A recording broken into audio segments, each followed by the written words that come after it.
ఈనాటి మన సదస్సు యొక్క అంశము తెలుగు సాహిత్యము సాంకేతికత.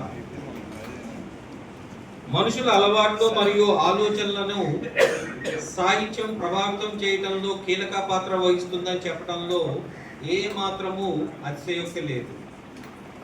పక్షి కూతలు, జంతు పూర్వపు రోజుల్లో ఈ భద్రపరిచేటటువంటి మార్గాలు లేకపోవటం వలన సాహిత్యాలను ప్రసాదించిన కవుల పేర్లను కూడా తెలియని సందర్భాలు కోకొల్లలు.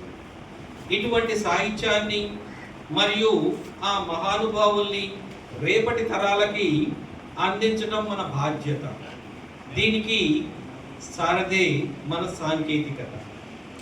తేనికన్నా తీయనిది మరియు దేశ భాషలందు లెస్స తెలుగు భాష అని కొనయాడబడినది మన తెలుగు భాష. ప్రపంచ భాషల్లో తెలుగు సాహిత్యానికి ఎంతో గౌరవం ఉంది.